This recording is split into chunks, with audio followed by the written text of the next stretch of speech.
สวัสดีนะน่าบ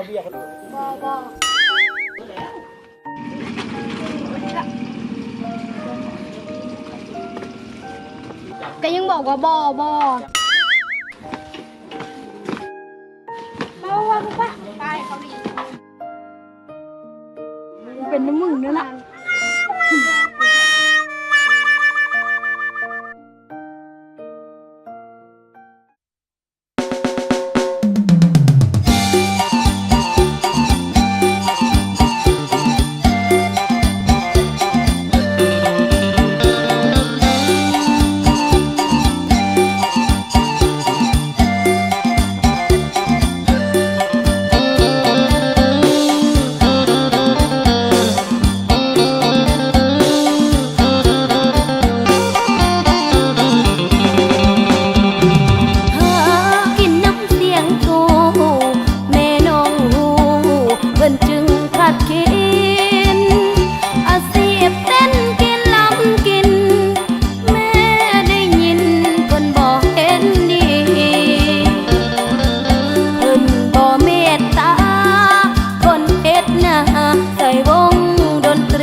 แต่งงานเพื่อเงิน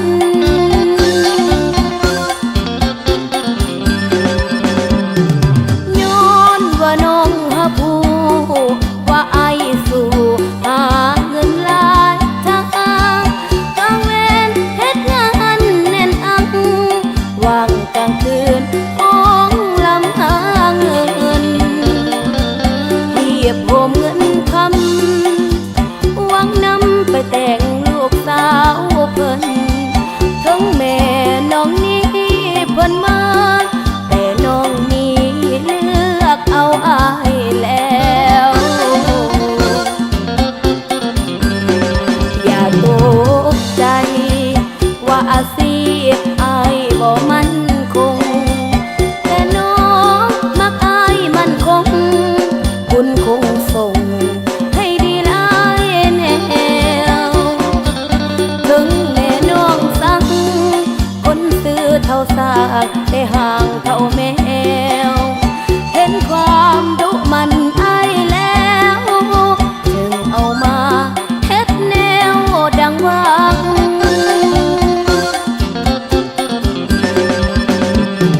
หากินน้ำเสียงกูอายทนสู้หาเงินทุกวันทั้งห้องเพลงทั้งอายเฮ็ดงานอายขยันน้องขอเคียงข้างได้ผัวนักของมองแล้วมันดีหลายทางยามจัดงานก็บ่ได้จ้างย้อนว่าผัวเฮานั้นเป็นนักของ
นสู่